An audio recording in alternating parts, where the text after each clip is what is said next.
За сайн байцгаана үзэгчдээ. Амралтын өдөр ая тухтай сайхан өнгөрөж байна уу? За өнөөдрийн манай нэвтрүүлгийн зочноор хөгжмийн зохиолч, Монгол Улсын урлагийн гаяц сэтгэлтэн Долгион ах маань оролцож байна. За сайн байна уу та? За сайхан.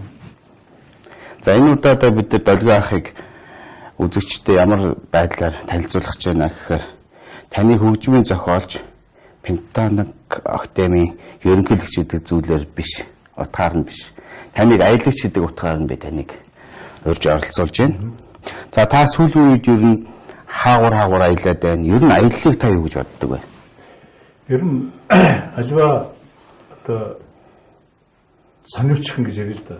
Чанар бол хүн болгонд байдаг болов. Тэрнээс одоо нэлээд тийм хурц хэлбэрээр үзэхэд аял гэдэг бол хүний мөрөөдөл гэдэг. Тэгээ би ер нь ингээд багасаа энийг би нэг тийм номтой холбож ярмаар санагддаг. Ном уншиж ертөнцийг ертөнцийн сонин сайхныг тайлснаар хүн тийм аливаа нэгэн сонин газар очих юмсан гэж мөрөөдөж эхэлдэг юм шиг байна. Тиймэрхүү утгаар бол юм аялах одоо хүсэл мөрөөдөл бий болдог. Тэгээд мөрөөдөл маань ерөнхийдөө одоо биелж болдгийм байна гэдгийг одоо амлзээ битээр ингээд хамт аялсан. Өнгөрсөн жил одоохондоо жоохон завсарлчаад байж л да. Ерөнхийдөө бидний үеийнхэн бол бас нэг ийм онцлог байна. Бидний үед хэл хязгаар тийм задгаа байсангүй. Тодорхой шалтгаанаар үзэл сурталын хаан хэрэм байсан гэдгийг одоо өнөөдөр тэрнийг дахиж яриад яах вэ?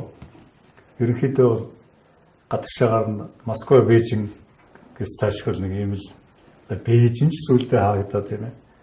Тэр нэг иймэрхүү жоохон болцоотой одоо ажил төрлийн шуумаар бол Европ руу нэг жоохон алхачдаг. За тэгээ хаврхаа хүмүүс дипломат болцоо одоо барууны ертөнц рүү 90 оноос энэ бүх юм нээгдээд сайхан боллоо шүү дээ. Тэгэхээр өнөөдөр миний хувьд жишээлбэл Rolling Stones өнөөдөр одоо хаан тоглож байна. Хөдөлж байгаа ханаас начууд үзчих ийм болцоо байх жишээтэй. Paul McCartney би томчууд нэлсэн эхлээд за тэгээд доошоо одоо хөгжим судалдгийн хувьд бол жишээлбэл би одоо энэ он гарууд Creedence Clearwater Revival-ыг үзэх санаатай. Олдсон мөнгөө аялал зориулж. Тэгж би нөгөө нэг тэр хуучин цагт олж үзээгөө сэрүүн зөөдөлж мөрөөдөж явсан хамтлаг дууч өнөөдөр одоо зарим нь өтгс буурлууд болцсон ч гэсэн амт нь бол яг тэр миний бага залуу насндаа өсөж мөрөөдөж ирсэн яг тэр маягаараа л надад санагддаг учраас би өөрөө бас нас маань яваад тэгээ бид нэр ингээд тайзан дээрх тэр хэдийгээ хараад баясч энэ шиг юм сайхан одоо ад шаргал гэж юу ах вэ? Би бол аяллаа нэг тиймэрхүү талаас нь нэлээд онцгойлж одоо явахын мөрөөдөлтөд автагдсан нэг ийм л аялагч юм байна да. Таныг ингээд залуудаа сонсч ирсэн хамтлагууд одоо хөгшрөөд 60 гарцсан, 80 шахацсан хүртэл тоглож байна. Ер нь хоолой хөгшрөн гэж байна уу? Яг залуугийн хоолоогоор байна уу? Байлгүй. Одоо Paul McCartney-гийн жишээлбэл хоолой нөгөө нэг жоохон өтгөрөд тэгээд энэ жилийн өмнө би концертын үтсэн нөгөө тэр хүүхэд насндаа сонсч ирсэн нөгөө цангилсан гоё хоол хейжүүд гэдэг л жишээлбэл сонсоход бол ерөнхийдөө ингээд нэг хагас том жараа юу утсан юм. Энэ бол байгаа шүү дээ. Байвал хүний одоо эрийг нас суулгыг цас гэж үг байна да. Таны одоо аялж исэн хотуудаас одоо улс орнуудаас хамгийн сэтгэл төрсөн бүр одоо хамгийн тийм одоо тийм онцгой орон гэвэл та ямар улсыг хэлэх үү? Хотыг хэлэх үү? За ингээд нэг юм нөгөө нэг хороо гараад нэрлдэг бол бас тийм сонир биш болоо гэж бодож байна. Ерөнхийдөө нэг тийм их тийм сэтгэл өндөр үлдсэн аяллууд гэвэл би хамгийн анх Оросыг ярихгүй. Оросод миний бага нас өнгөрсөн учраас тэрнээс цаашлаад 1987 онд би Будапешт Унгард очиод За тэр бол миний зүрх сэтгэлд бол үнэхээр одоо хүртэл одоо тийм хоногчсон гоё сэтгэл байдаг. Яагаад гэвэл тэр үед нөгөө баруун руу нэг осны алхацсан. Унгарч нэг тийм өвөрмөц социалист орн байсан. Тэгээ би тэнд анх Сильвестр Сталлонегийн тоглодог Кобра гэж кино нөгөө Кобра нүдний шилмэл модонд ороод тэгэл Воясту мандал Европт Будапешттэй модонд ирч одоо чигтэйхэн гоё нэг юм санин сэтгэл төрүүлэх үс юм гоё. Гэх мэт энэ бол нэг очисон газрын тэр тухайн үед байсан сэтгэл санааны байдалтай холбож ярих ёстой болоо гэж би боддог.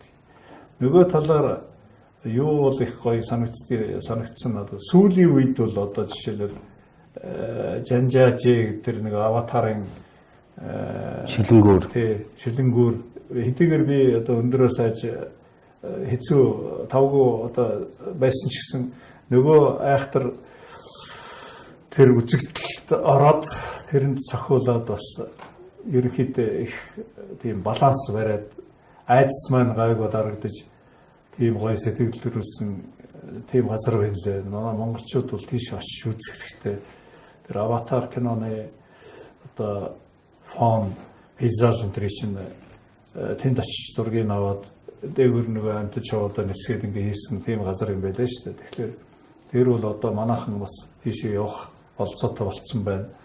За тэгээд мэдээж хэрэг Лас Вегас бол миний одоо хамгийн гоё амралт болдог би очив. Би тэнд хүмүүс ингээд нэг өөрийнхөө эвдэрснээс хүний боддог гэж үг байдаг шүү дээ. Би бол тоглоомч юм биш. Би тоглодогчгүй казиногийн ингээд таарал тэнд нөгөө нэг зөвхөн казино байдаг. Шоу ертөнц, хасар том хөгжим ертөнц, entertainment ертөнц төв тэнд байна. Тэнд ч одоо жишээлбэл Celine Dion, Elton John ч гэдэг юм, Mariah Carey ч гэдэг юм уу, эсвэл Diana Ross ч гэдэг юм уу, классик pop rock одоо хамтлагууд Rolling Stones ч очиж тоглож байна. Гэх мэтлээ ингээд тэнд нөгөө шоу хөөцөлдөж очиж миний хувьд бол жаргадаг тийм ээ. Тийм учраас би тийш явах дуртай байдаг. Бас маш их юм одоо Москвад болохоор би их хайртай байд. Яагаад гэвэл миний сургуулийн өмнөх нас бага ангийн нас маань тэнд өнгөрсөн учраас тэр сэтгэлдээ хүн өнөөдөр хүмүүс яаж Оросыг яануу доошоо энэ тэр ерөөсөө надад хамаахгүй хамгийн гоё хотууд нэг бол яхахгүй Москва байдаг. Товчлоо дээр л нэг иймэрхүү байна да. Лас Вегастэй бас нэмээд хэлэхэд тэнд бас маш олон төрлийн мюзиклүүд байж штэ тий. Одоо орчин үеийн бүх техник технологиг ашигласан. Ер нь бол гайхамшигтай газар л да. Тэгээд нэг нарны цирк гэдэг асар том сүлжээ тэнд байж штэ. Одоо янз янзаараа төрлөөр тэнд манай нуураач нуурж байна. Циркийн Монгол жүжигчид ажиллаж байна. Бахархал төрүүлэх үз бид нар тэрнийг нэг сайн ярьдгүй л болохоос биш уг нь бол тэнд бол Монголын нэрийг гаргаж байгаа хэдэн сайхан залуучууд бүсгүүчд байна шүү дээ. Москва гэснээс ер нь Орос орныг бас хүмүүс ингэж ойлгох юм аа. Дэлхийн хамгийн өндөртэй хот гэхээр Нью-Йорк, Токио, Москва гэж ярьдаг. Тэгээ Москвад очихоор ер нь бол мөнгө өргөждөг, хэцүү гэж ярьдаг. За янз янзын одоо арга барилуд байна л да. Та манай одоо аялагчд зориулаад Москва хотоор одоо яаж бас мөнгө хэмж аялмаар би явсан шүү дээ надад. Яг жилийн өмнө би чамд үзүүлсэндээ те. Одоо аялал гэснээс Орел Ирешка гэдэг нэвтрүүлэг байдаг. Нэг нь алтан карттай яваад байдаг, нөгөөх нь $100. Энэ бол зөвхөн Москва биш. Дэлхийн бүх улс орнд Монголч Улаанбаатар ч тийм байж болно. Тийм ээ. Жишээлбэл одоо манайхан ард түмний дунд нэг брэнд гэсэн яриа байдаг шүү дээ. Брэнд хөдөлсөн улсууд бол одоо хамаалал Шангрилад очиод бооноо дурны асуудал. Тэр шиг хүн нөгөө нөхцөлдөө тааруулаад хямдхан хаан ч гэсэн амьдарч болно шүү дээ. Тэрнтэй адилхан Москвад бол зүгээр одоо хоол итгэж гэсэн нэг мөмүүд ороод хоол идэх. Жишээлбэл эсвэл одоо айгуу том тийм респектабельны ресторанд ороод хоол идэх бол 100 одоо хуваар ялгаатай байх жишээтэй тий. Тэр хүний юунд хандлагал байгаа. нэг ёсны хувийн сонирхол ямар байдгийг мөнгөтэй байна уугүй бас их чухал. Тийм учраас Москвад бол шүү дээ зүгээр нэг юм одоо Ганц гэж манайхаар за хятад үг боловч Ганц л гэж ярьдаг шүү дээ. Ресторан хоёрын ялгаа нь юу вэ гэхээр Оросын нэг столовый гэж ярьдаг. Столовойд ороод хоол идээд гарахад бол бас л хөөрхөн хоол олж идэж болно шүү дээ. Энэтэй холбогдуулаад би нэг юм хэлний асуудал аягүй чухал байдгийг гэж боддгийг. Манай залуучууд өнөөдөр англи хэлнээс гадна орос хэл, хятад хэлээ сурах хэрэгтэй. Хоёр том хуршийнхаа хэлийг те. Тэгэхээр нэг хэл устдаа хүн чинь энэ тэнд гудамж одоо юугаар яваад юм олчдаг. Би нэг жишээ ярил л да. Одоо миний найз гитарч өөж хин болооч гэж байна те. Одоо өргөө хамтлагийн. Болооч битэр Бээжинд нэг очив. Би урд нь Бээжинд очиод бид нар нэг юм монголчууд нэг юм бугуун зам зассан байдаг. Жишээлбэл 90-ад оноос одоо тэр франчайз дэлгүүр, найрамд дэлгүүрээс Готао гэдээ буудлыг тийшээ ингээд шавчдаг бүгдээр. Тэгээ бая битэр сүүл нэг хөгжим авах болоод би нэг болоожийг дагаад явсан. Чи намайг дагаад яв гэдэг. Тэгээ Бээжинд очиод ингээд автобусаар би анх нэг Бээжинд очиод дандаа таксигаар явдаг. Бид нар ч бас их тийм одоо юу ханддаг шүү дээ. Монголчууд нэг хошуурдаг зам байдаг. Босдыгаа доорой.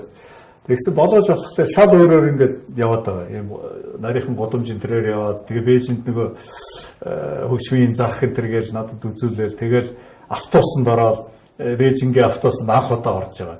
За тэр хоёр дахь болоочтой явахад арай боловсронгуй болсон байсан. Соёлтой болсон байсан. Гэхдээ тэр таксигаар явж байгаа, болоочтой явж байгаа, автобусаар явж байгаа хоёр бас одоо 50% хямдралтай байх жишээтэй. Тэгээд хүрх газар нэг байдаг. Тэгсэн мөртлөө одоо тийм аргаар тэгээ би ямар сандаа боёо дэрсэн үзүүлээ гэдэг хач өгсөн байдгийг. Яг тэгвэл Хөх хотод би тэр дараа нь очив. Хөх хотын бүх гудамж одоо юу сүлжээг мэддэг. Тэгээ тэр нь бас хятад хэлтэй байна. Хятад хэлтэй юм байна тий. Хятад хэлтэй. Тэгээ тэнд чи ингээд хятад бол Оросыг бодвол бүр хэцүү шүү дээ. Хэл гэдэг. Тэгээ одоо хүн бол овсготой хэл устай газараа мэддэг бол тэгээд заавал одоо тэр нэг тансгаар байхад үү. Тэгэл одоо хайр мөнгө тийм ээ. Өнөөдөр чи бас нэг мөнгийг би нэг юм ядуу гэсэн утгаар яриад байгаа юм биш.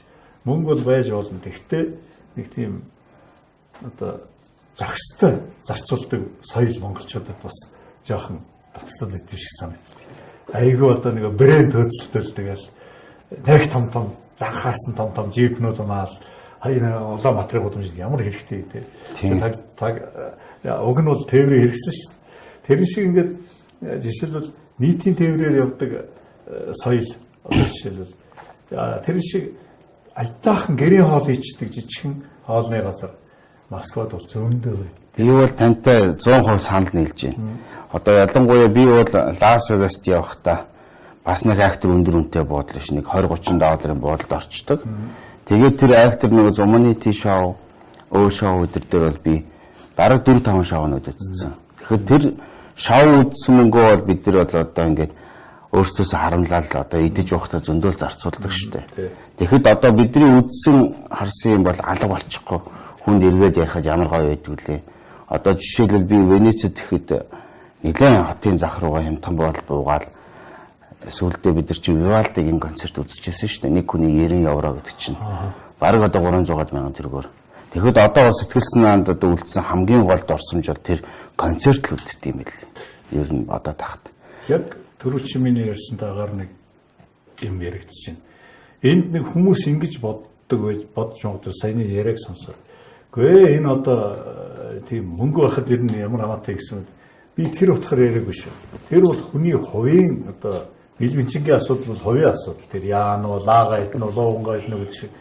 Зүгээр тиймэрхүү одоо тийм зохистой хэрэглээг дээдэлдэг соёлтой гэж ярьж та. Соёлтой хүн бол жишээлбэл өөрөө чи хэлдэгэр тэгж хамаагүй одоо цамаа хэрэгтэй хэрэггүй мөнгөд юмд мөнгө зарцуулах уу эсвэл гоё тоглолт үзэх үү гэдэг чинь бас их очиртай байгаа л тийм.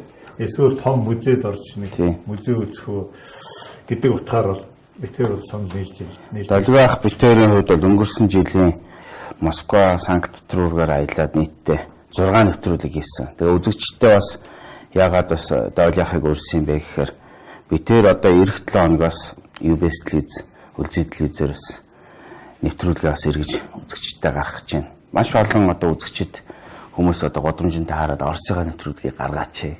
Ер нь манай Монголд бол Орос сургууль төгссөн улсууд маш их байж байна. Тэгээ ялангуяа хоол юм шиг мөртлөө хажууд байдаг энэ улсаа бас бид нар бас дэндүү хөндөрцөн байна нэгдүгээрт. Хоёрдугаарт бас Оросынхаа юм игнэд гаргаад үзэж яхад Монголын бас асар их олон баялаг түүхийн үзүүрүүд одоо санхтд байж байна. Тэнд очиод битээр үнэхээр нүд бүлтийлэн шүү дээ. Тэр хүннүүгүй үеийн Монголын одоо хаадуудын хэрэгжилжсэн өмд цамц. Нэг торгон өмд энэ төр ямар одоо тансаг байсан юм тийм. Метажин тийм. Өмгтэй хүний одоо өнгөсгний сав гэж л одоогийн хэдэн мянган долларын цүнхнээс илүү л одоо мундаг юм битээр бас үзлээ. Тэгээд үзэгчтэй бас энгийн зүйл хэллээ гэхээр битээр бол түүх соёлын газраар явлаа. За мөн алдартай Secret хамтлагийн 35 жилийн ойг бас үзэгчтэй үзүүлнэ. Амьд тоглолт одоо бид нар одоо Монголоос анх удаага одоо онцгой эрхийг аваад очиж үзлээ. Мөн одоо Москвагаар аялахад бас хэрхэн яаж бас боломжийн хэмжээгээр мөнгө төгрөг хэмнэж эдийн засгийн хувьд хэмнэлттэй сайхан аялах уу гэдэг талаар маш олон зөвлөгөөнүүд өгсөн байгаа.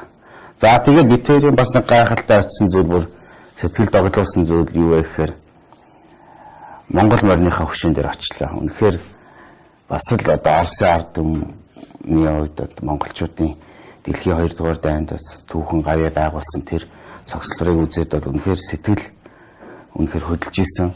Тэгээ үзэгч олондоо нэлээд олон сайхан нэвтрүүлгүүдийг битээр бэлдсэн байгаа. Тэгээд хойлоохан одоо та одоо Оросоор аялж байгаа залуучуудаа ч юм уу янз янзын улсуудаа эхлээд яг юу хамгийн түрүүнд зөвлөх вэ? Ер нь бол нэг орчилгээд хэлэхэд энэ битэрийн аялал Оросоор аялсан аялал их айхтар одоо Оросыг нэг тэнгэр тултал магтахтай биш тийм ээ. Гэтэ нэг манай хиний хэлдгээр газар ортол муулахтай биш. Энэ байгаа байдлаар нь ер нь бол маргаал одоо миний хувьд бол би тэгж боддгийг энэ Орос, Хятад 3 төр шиг дээ шүү дээ баруун. Энэ гурвыг маш зохистой гоё хандсан юм бодлогол явж явах хэрэгтэй. Тэрнээс Америкийг харангуйтаа муусаа Оросод муусаа колоничлогчд молоолчлогч энэ бол шал утгагүй яриа гэж би үздэг. Өнөөдөр 90 он төгсгөл хийсэн миний найз нар одоо биелдэ либералуудын нэг буруу яриа байдгийг.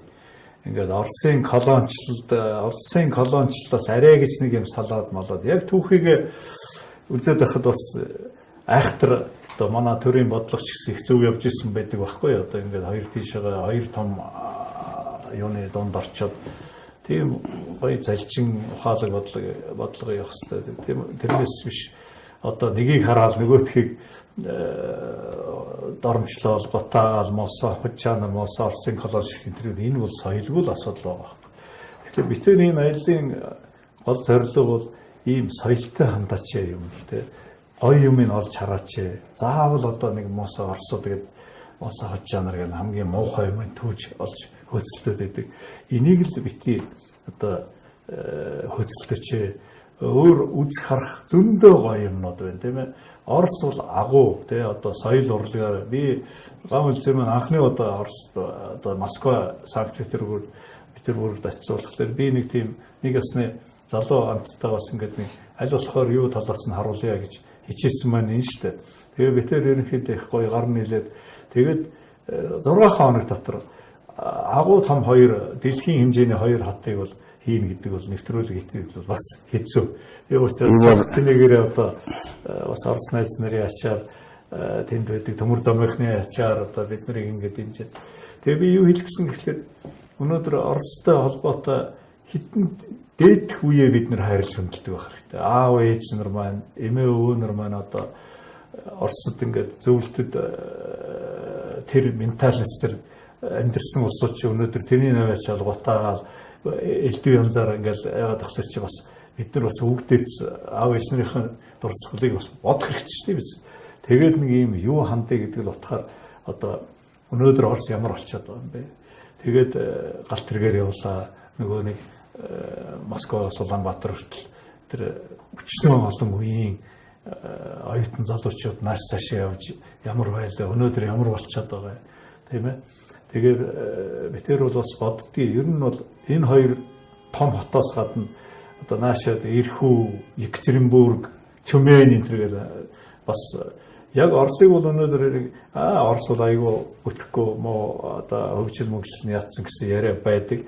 Гэтэ яг үнэн дээрээ битээр бол очиод харахад бол яг ингээд байдлыг харахад мэдээж хэрэг одоо докторт зөндөөл байгаа Оросуудын харьцаа одоо харьцаа гэхлээр санаас би бол нэг Орос хэлний өөр их юм тэр нэг яригддаг өгдгүн тийм хүн загинж байгаа юм шиг ярьдаг. Хятад бас тийм тий.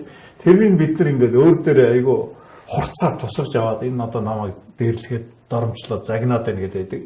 Тэгэхээр хэл ус сайтай хүн бол урдаас нь ингээд зөөлрүүлээд ингээд яваад иж болдог. Гэдгийг л бас ойлгох хэрэгтэй байна манай залуучууд.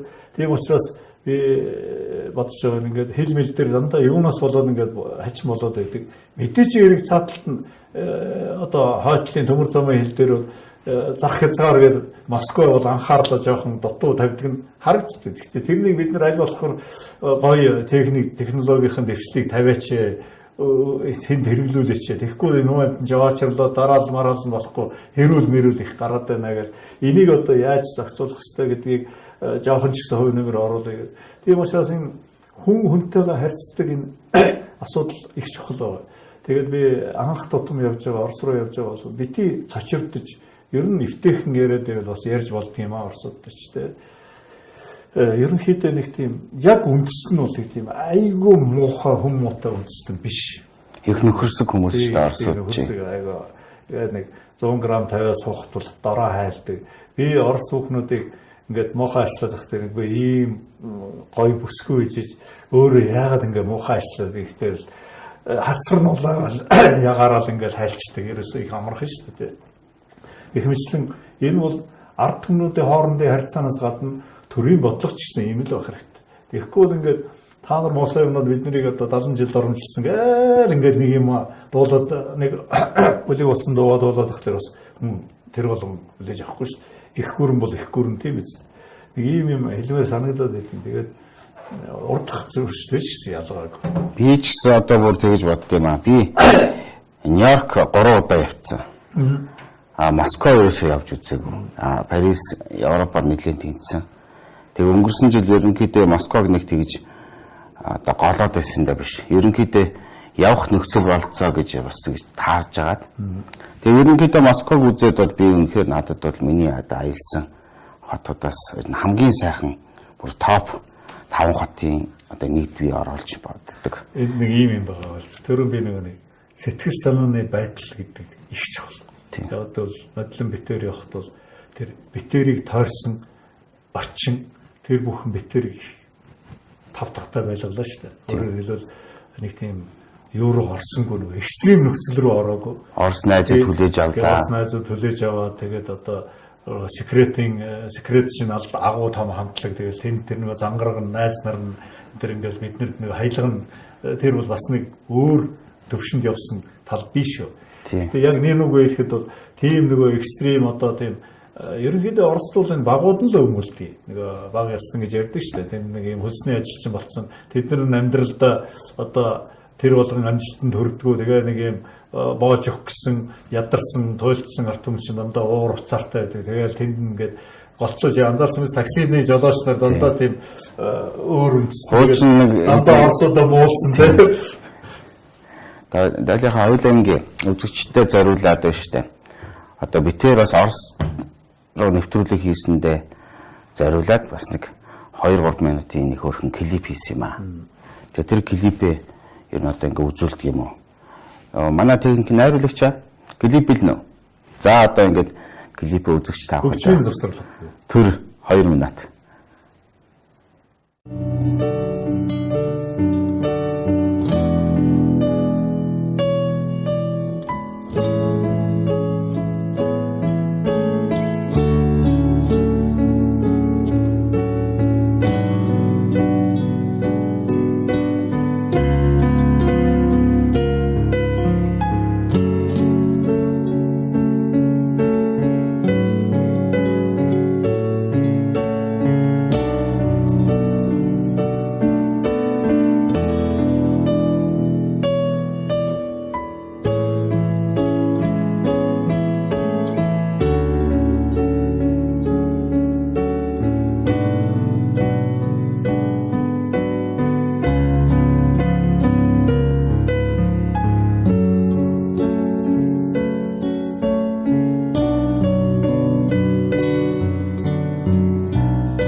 Толгойхоо битэрийн хувьд л ингэсэн Нардлаг Монголынхаа баганаар сайхан 4 хоног явсан. Тий.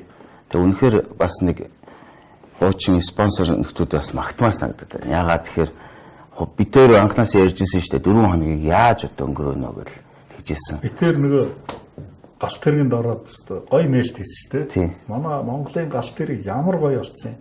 Үйлчлэгээ буцахтаа би тэр хятадын олон улсыг бүр ёстой бүр унтран пас гэж өгөөд шүү дээ. Аимшиг юмар хэлсэн дээ. Тэгээ би нөгөө Оросуудад танаа энэ нутаг дэвсгэрээр явж байгаа ийм хачин муухай галт тэргээр одоо оруулж нэвтрүүлж болд юм уу гэсэн чиг одоо бид нэр гэл нэг Оросууд инээлдэл өнгөрч гисэн. Тэгэхээр манай төмөр цомгийнхан бол тэр үйлчлэгээ одоо ахуй нөхцөл галт тэрэг нь бол гоё болсон байлээ шүү. Одоо шүршүрт халуун шүршүрт орж байна. Хоол хийгээд ичиж байна. Тэгээ замдаа интернеттэй дуртай киногоо үзээд байна. Тэгээ кино үзээд. Тэгээд байнгын нэмэх одоо 20 хэдэн градусын дулаантай. Тэгээ нэг гоё юм нөгөө Москва руу 4 хоног явхад чинь нэг хүний нэг $200 орчим. Тэгээ дээрэс нь ачааны лимит байхгүй ямар нисэж байгаа биш. Гэр бүлээрээ явхад их зүгээр санагдсан надад. Тэгээд нэг юм амралтаа тааруулаад явбал их дажгүй тийм ээ. Хүүхд шуухтаа ачтай нэр аваад явбал гоё санагдсан шүү нэр. Тэгээ би тэрийн хувьд чинь Москвад 6 хонсон гэхэд чинь 6 хоногт бол ингээд юм үзээд Москвад 3 Питерд 3 л гэсэн үг. Тий. Тэгэхэд юун дээр нэг санаа бас жоохон хүрээгүй гэхээр Москва ч өөр асар том хот болохоор тэр олон гоё юмуудыг үзэж чадаагүй. Тэгэхээр одоо би дараагийн удаа Москва явахдаа бүр 10 хоног байж байгаа тэр Гагарны музей үзмээр байна. Сансар судлал, тэр автомашины музей. Ер нь маш олон сайхан зүйл дүүрэг шүү. 32 одоо жижигхэн хот байгаа байхгүй юу? Дэлхийн хамгийн том хотуудын нэг шүү. Москва үнэтэй шүү. Үнэтэй газар нь бол үнэтэй. Зөвхөн төрөшөө битээр ярьдаг шиг тийм одоо мөнгөтэй бэлвинчтэй хүн бол бас гоё явж болно. Дээд зэргийн одоо бүх юм байна. Алтан одоо соолтороос авахуулаад тэгээд одоо нүд хүртэл байна гэдэг шиг. Тэг хүмүүс нь их загварлаг юм а тий. Москвад ингээ харж байхад бол нэг юм байдий. Одоо энэ менталнес манайхан ч гэсэн манай эмгтээчүүд бүсгүйчүүд нэг юм шүүг өмсөөд өндөр өсгийтэй готломсоод шилэн аймстай явдаг. Энэ бол гоё соёл юм байгаа шүү дээ. Уг нь бол би хувьдаа тэгж үзтий. Тэгээд яг хүн хүний бодол өөр одоо тийм практикл маягийн хувцсамсан гэл ингээл өсгөч чинь нэг юм хачин куртк даахмаа юм өмсөөл өнөөдөр нүүр царайж харагдахгүй гоё юм харагдахгүй би галбарлан ч тодорхохгүй те парасын нүдлээ тэр утгаараа орос хүүхнүүд бол одоо жишээлбэл гоё явдаг те байгаа. Гэхдээ яг орос хүүхнүүд бол эрт одоо бүдүүрээ таргалаад ингээ болохоо байждаг л да. Тэгэхээр тэр болтлоо бол гоё л да. Тийм учраас тэр талаар бол хувцслалд тэр загварлаг байдал бол үнэн тиймэрхүү тал би Орос Украин энэ бол алдартай шүү дээ талаар. За одоо хоёулангийн өөр одоо таны аялж исэн бас нэг тийм одоо өмнөд Азаар та ер нь хэрэг аялсан бэ? Одоо Солонгос бол надад их гоё санагдсан. Солонгос одоо бид тэр чинь хөндлөн голдмаа явлаа шүү дээ. Бүх том хотууд бүх одоо газар зүйн хувьд бүх хязгаар нутгаар нь явж үзлээ. Надад бол Пусан бол их гоё санагдсан. Одоо битэр тэгтээ нэг ийм үед явсан учраас жоохон тийм тав дахь хүүтэн тийм жиндүү байсан учраас бас жоохон юу гэж бодогдсон гэхээр энэ зун бол айгүй гоё юм шиг байна да гэж. Пусанд бол зун очих хэрэгтэй юм шиг байна. Би бас тэгээд нэг Улсан хажуу талд нэг Монголын хэрэг очсон. Тэр бол надад одоо ингээд хэрэг ингээд нутгийн хэрэг энд явж гин гэж бодглохлоор бас 300 мянган хэрэг. 300 мянган хэрэг. Чааглалдаа тэгээд солонгосууд нь бас хөөрхөө. Тэгээ нөгөө нэг аливаа юм бид нар ингэж нэг нийтэр нь ярьдаг их буруу заншил. Аль ч улс оронд муу сайн гэж байдаг. Солонгосд бол одоо муу юм бас зөндөөл байна. Сая манайх нэг солонгосод өстой юунасаа 7 дор моор энэ төргээл нөгөө нэг зарим хүний дүгнэлтээр тэгж нийтлэг тийм дүгнэлт хийдэг бол буруу л байгаа байхгүй.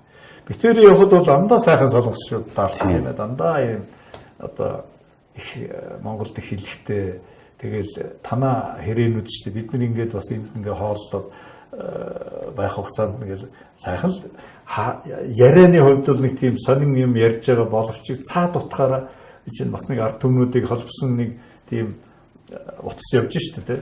Тэр нь их санагдсан тэгэхэд. Аялагчдын нэг үг байдаг штэ. Чи юу хайж ин тэрийг л олно гэдэг.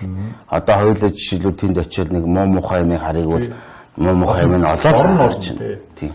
Тэгэхээр аль болохоор өнгөлөг өөдтэй юм юу байна? За манай Монголд хэрэгжүүлчмээр юм юу байна? За ялангуяа би бүр энийг хэлмээр санагдаад байх юм л да. Одоо хоёулаа ч улсаан дээр очиод агаарын тээврийн компани нөхдүүдтэй уулзахад л гадны одоо энэ ойрхон одоо улсуудаас ингээд аялал жуулчлалыг хөгжүүлэх нислэгээ сайхан хямд хийя гэл манай иргэний нисэх метро ингээд ярьдаг. Нөгөө нэг хэд нөхдүүдээр нь занхаачаал хамаг юм атгачаал. Тэгээ манай болцсон. Тийм. Тэгэхэд одоо ингэж штэ та хоёр явж явах чинь одоо Жонжуугаас Улаанбаатар руу өгч чинь хоёр талдаа 500 мянга 600 мянган төгрөгөөр нисэх боломжтой байна гэж чинь. Тэгээд тэндээс нэг цаг хүрхгүй юугаар явчихна. Автобусаар явна, вагоноор явчихна те, Сеул руу орчихно. Сеул руу орохдоо манайх хоёр дахин үнэтэй болчихж байна. Одоо би ингэх гээд байна штэ. Он гараад бас нэг зүүн Аз руу бас нэг аялал юм хийх гээд яг Улаанбаатараас одоо Бээжин гээд ингээ явхаар одоо жишээл шууд Улаанбаатар Бангкокийн нислэг, Мятийн нислэг авъя гэхээр сая 950. За баг 2 сая төгрөг болчиход байдаг.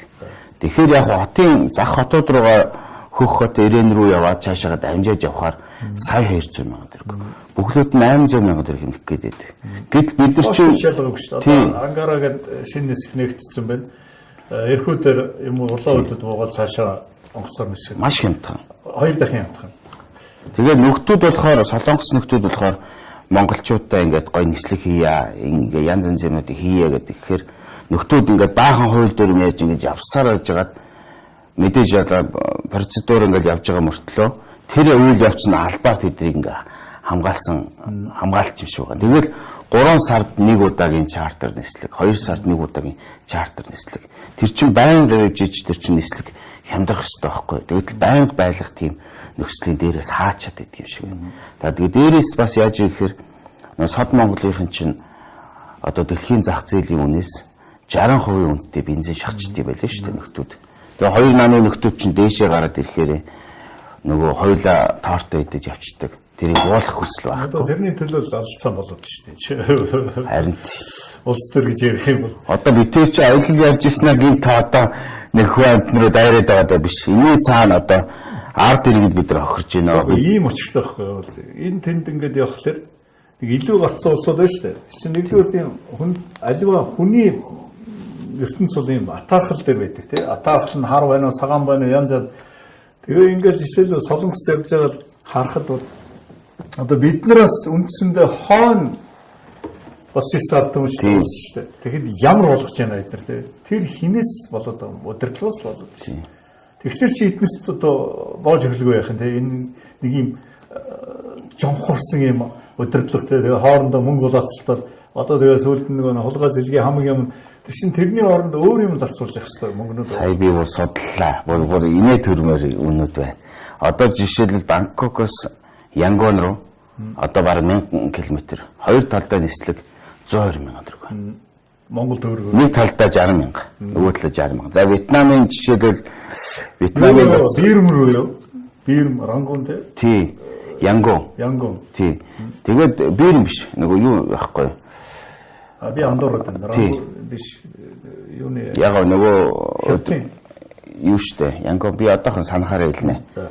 Тэр яачлаа. Нөгөө Вьетнамын нэг агаарын тээврийн компани өнүүд гэсэн чинь $20 нислэг дээр хийгээд байгаа байхгүй юу.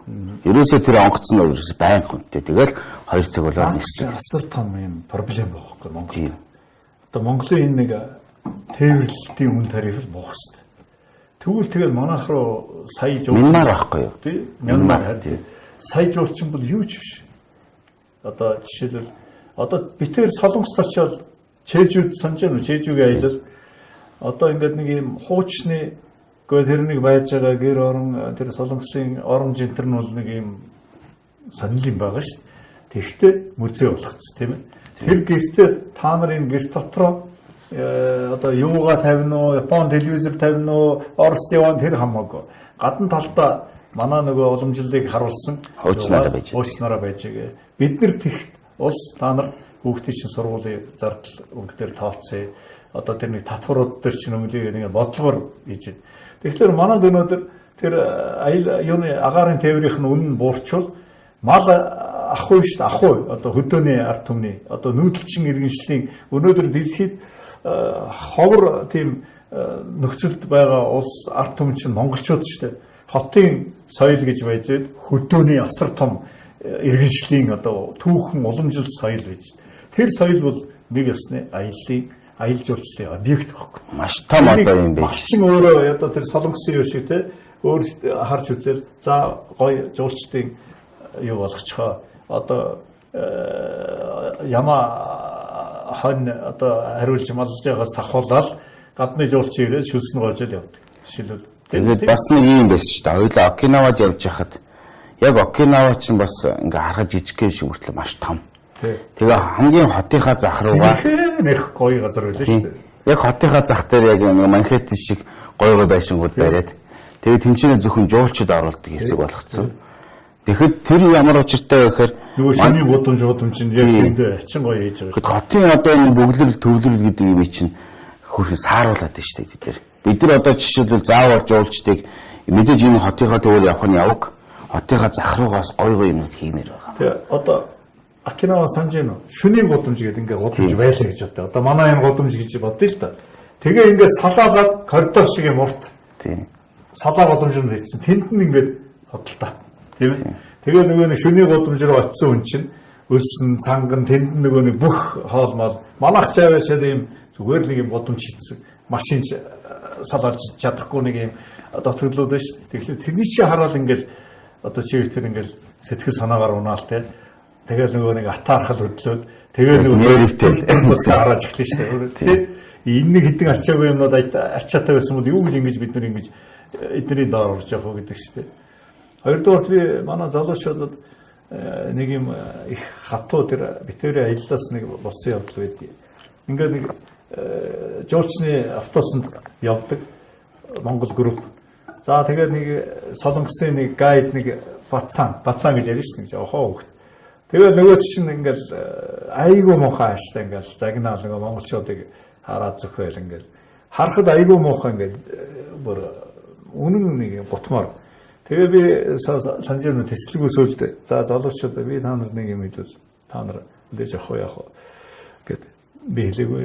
Та нар шүү дээ энэ солонгос хүүхдэд загнуулаад залуудтай бид нар өнөөдөр ямар үндэстэн ямар одоо өв уламжлалтай том тийм язгуурлаг үндэс. Тэгэхэд энэ хүүхд загнуул. Юунаас болсон гэхээр нөгөө цаг барьдаг бол цагаан багтыг цоол тэгэл яагаад тэнд нэг юм 800 ингээд гэхэд тэр автобусын дотор тэр залуу загнуулахгүйгээр тэр залууг өөрийн загнаад явж байгаа шүү. Би бас нэг санаа зовсон зүйлээ хэлээ л да. За яг манайхан байж та бас ингээ автобусын дотор арх уучих юм. Бас янз янзын онцгой зүйлүүд хийх юм. Хөөлж санаж байна одоо мохол юм ярьж. Тийм мохоо юм ярьж та уучлаарай. Тэгээд Окинавад би өөр бас ясагтайсан зүйл. Бид нэр өнөөдөр өөрсдийг аягүй сайн ярьдаг байх хэвээр. Бид нэр өнөөдөр зовхгүй сэтгэл зовхгүй ярьдаг байх хэвээр. Өнөөдөр тэнд байгаа монголчууд маш соёлтой болчдөг. Энэ дэрэнгүүтээ бас тэр соёлоо алдчихдаг. Тэгээ одоо ингэдэг байхгүй нэг жоохон ууд 100 татхаараа би Чингисийн Монгол болж хээжээ дийлдээл. Тэгэд өөрсдөө бид нар ярьчаагүй байна нэгдүгээрт. За хоёрдугаар бид нар Окинавад бас л нэг юм үйл явдал давтагдаад. Тэгээ сүүлдээ Япон хүн болохоор бас соёл нь арай өөр загнахгүй байгаа. Ингээл гуугаал байдаг. Уучлаарай. Хаанаа тэгээчтэй. Өдөр солонгос шиглэл тэгэл шүү дээ. Гуугаал байсан. Тэгээ сүүлдээ бүр төвчээр нь барагдаад тэгсэн тий. Тэр бол их тийм одоо соёлтой холбогдтой асуудал. Тийм учраас ярихаас өөр арга байхгүй. Ярьж ич бид нөр өөр болно тийм. Яг бидний хувьд одоо өнөөдөр амралтын өдрөөр яагаад ийм зүйл ярьж байна гэхээр болж бүтэж байгаа зүйлүүд ч байна, болж бүтэхгүй ч байгаа зүйлүүд байна. Энийг бид нар хооронд бас илэн далангуй ярьж ич бид нар өөрсдөө бас муу мухай юм салж иж бид нар дэш өгч шүү дээ. Гэхдээ сайн юм бол хязгаарч бид нараас цухтаагаад явчихгүй. Тийм. Муу юмыг л бид нар арилгаж явах хэрэгтэй. Тийм ээ.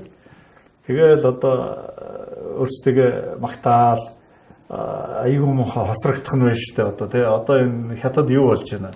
Орос та нар харж л байгаа. Одоо ингээл өнөөдөр жоохон доромжлуулаад байна. Энэ чинь цаагуур нөгөө нэг үндэсний одоо бүтээгдэхүүн интерьерээ бол өнөөдөр хөл дээр босоод ирчихсэн шүү дээ. Одоо нэмэх болоод ирсэн. За тэгээ ингээд бид хэд энд нэг юм муусаа орсууд муусаа хожаанар гэдэг ингээд байж байгаад өөрсдөө бүр хөгийн юмнууд болцсон тий. Тэгээд одоо хатуугаар ярил нөгөөдөлдөө дээрлэх хүлээл ингээл ийм л юм уу. Одоо ийм юм байна. Үйл савд ийм л хувь тавилан хүлээгээд шүү дээ. Яг монголчуудын хувьд бол нэг юм байгаа юм. Яг хятадуудыг бас ингээ үзэн яддаг аа штэ. Бидний дархлаа гэж яриад байгаа. Мэдээж үзэн ядах зүйл бол мэдээж байх хэрэгтэй. Гэхдээ юм гэдэг чинь хэмжээтэй. Юу гэж хэлэх хэрэгтэй. Юу гэж хэлэх гээд байна гэхээр одоо жишээлбэл Францад одоо Италиуд ер нь нийт үндэсний томоохон орлогынх нь одоо 50-60% хятадчуулчид эзэлж байна. Гэтэл бид нар одоо амаасаа хожаа нарыг алын толгойг нь хагцахыг л нэг одоо фэйсбүүкийн комментиг ингээл харахад нэг 2 хятад алга болчлоо гэхэд өстой гоё мэдээ байна гэд. Тэнд бас 2 хүн өгч штэ. Би яг юу хэлэх гэж гэхээр амар дуртай. Одоо жишээлбэл бид нар хятадаас штэ тэр заавал тэр ажилчид тэр заван хэртэй улсууд нь ирэх биш. Гайгүй мөнгөтэй улсууд нь ирээд тэр улсуудын сайхан аялуулад тэднээс мөнгөний сайхан хангалттай аваад ингэдэг гэж байгаа. Тэгэх ёстой байхгүй. Аялал жуулчлалын жишээлбэл энийг мэддэг л байх хэрэгтэй. Хятадууд бол хизээч 1-2-оор явдаг. Дандаа доод нь 10 хүн групп болж явдаг. Гэхдээ тэр группээр нь оруулж ирэл мөнгөний саагаад боцаагаад тэр 10 хүн бол 10 хүнээр нь ингээл гаргацдаг л байх хэрэгтэй байхгүй. Тэрнийг яваачаал ингээл энэ хааж байгаа тэр чинь жуулчны нэг том юу бүтээгдэхүүн юм байна. Гэтэ маасууд өөрсдөө бас ингэж байхаар бас нөгөө жуулчны компаниуд чи айж байгаа байхгүй. Хамаагүй бас ингэж би бас надтай бас нэг хэдийн хятадууд ирсэн шүү дээ. Би дагуулад ингээл баахан ийш тийшээ яваал. Тэгсэн чинь л одоо хүмүүс чинь ингэж сэхэлзэл юм одоо юу гэдэг хожоогийн боол хийгээ явж байгаа ч гэдэг шиг. Тэгэхээр би шууд нэг арга зааж өгье. Тайван чод гэж хэлчихээ заа юу. Гэтэ ялгаад байд юм байна. Тийм ядахчаад байдیں۔ Яг зүгээр битээр бас нэг өнөөдөр амралтынхаа өдрөөр сууж байгаа үзэгчтэй зориулаад их олон төрлийн зүйлийг ярьлаа. Гэхдээ уучлаарай болж бидний монголчууд бол үг даадаг байх хэвээр. Өнөөдөр одоо хотын соёл гэж анх ярьж явах чинь намайг чинь ямар муухай хараад зөхөөл чи хот өдөөгөр нь ялгалаа барилаа гэх мангар юм яриа л те. Би тэгээ сүүлд нь хэлдэг болсон. Гэхдээ өөрөө хүүхдтэй хэдэн хүүхдтэй 3 хүүхдтэй. Гэхдээ тэр 3 хүүхд чинь ямар нөхцөл амьдруулах гэдэг юм бэ? Тэр 3 зулцгаа тэгэхээр дугаар олчтой билээ шүү дээ. Тэгэхгүй ингээд нэг юм антагонист өөрийнхөө бодож сэтгэдгээр хүн рүү ханддаг те. Чи намайг хөдөөнөх гэлээ, чи намайг хотих гэлээ. Тэрэндээ биш байхгүй. Бидний монголчууд бүгдөө ярьж айгүй гоё жигд амьдардаг ийм юмны төлөө ингээл одоо өглөн дуулаад амралтын өдөр хүртэл ингээл бохимдол суужлах биш тийм. Өнөөдөр нийгэм тийм байна. Тийм. За яг өнөөдөр ингээд бас битэрийн нэвтрүүлгийг үзсэн үзэгч тавхандаа баярлалаа. Тэгээд битэрийн хувьд өнөөдөр яагаад ийм олон сэдв рүү орсон бэ гэхээр аялал жуулчлал гэдэг нь өөр асар том сэдв юм аа. Энэ чээс хаашаа бол хаашаа хөлбөрч болдог. Яг бидний хувьд болж байгаа зүйлч их байна, болохгүй зүйлч их байна. Яг битэр бол дандаа их орныхоо төлөө яаж ивийг сайжруулах уу, яаж гоё болох уу төлөө битэр нөөрэдж ярьж байгаа болохоос ш бас манай муу гэж яриад ойлгох баха. Тэгээд далиаха та үзэгчтэй зориулаад бас нэг бодож явдаг үгээ хэлэх үү. Би бол Монголын маань ирээдүй бол маш гоё. Бид нар өнөөдөр нөгөө нэг одоо яг үндэ бол энэ арчаагүй удирдлагаас болоод арчааг үтэд байгаа болохоос биш. Монголчууд бид нар бол бүгдөө өнөөдөр ямар хөөрхөн цөөхөлөө. Одоо би хамгийн сүүлийн жишээ гэлээ. Инхрема гэдэг одоо миний хамаатны бүсгүй шүү дээ. Miss World явцсан байна те. Тэнд ингээд хөөрхий Филиппин, Таиланд, Малайз гэсэн одоо Таиландтай сая нэг юм дээр одоо арай л ялсангүй. Яг тэгвэл 60 сая хүн гомдод улс орнод өрсөлдөж шүү дээ. Инвестчээр 3 саятай бид нар тэгтэл энэ дээр жишээлбэл ард түмэн бол хөөрхөн ингээл бүгдөө тэр инхремогийнхаа төлөө тэр инхремон тэр миний дүү зүү ерөөсө хамаа байхгүй. Эсвэл Монгол бүсгүй те одоо тэр онгоцон суугаал Miss Mongolia гэж явна шүү. Жишээ тэр шиг юм одоо хамгийн ойрын жишээг би ярьж байгаа. Маш авьяастай, маш юм цоглог, маш гоё юм ард түмэн шүү. Тэгээ энийг ингээ аваачаад ингээл унтраагаад энэ нэг байгаа хэдэн одоо удирдлагын хэдэн тавар шүү те. Эднийг одоо ерөөсөө бүр нэр үнэхээр моож ихмөр байгаа байхгүй. Тэрээс бид нар гоё амьдарч болно. Гоё амьдрахын төлөө бид нар бүгдөө гоё ярьж хөөцөлдөж ингэж бид нар Монгол улсаа Сингапуроос илүү болох.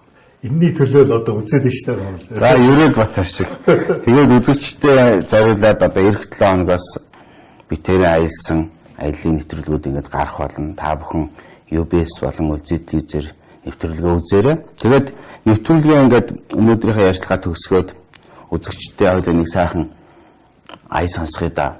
Найрлагчаа юу техник бэлнэ үү? За баяртай үзэгчтэй нэвтрүүлэгт хамт байсан үзэгчтэй эрхэм үзэгчтэй уучлаарай. Жохон юу одоо тийм негатив юм ярьсан бол энэ бол зүгээр бид нэр Монголынхаа төлөө л ярьж байгаа шүү. Та бүхний чинь төлөө л нэг үр сад чинь бохимдж байгаа юм л юм байгаа шүү. Уучлаарай. За баяртай үзэгчтэй.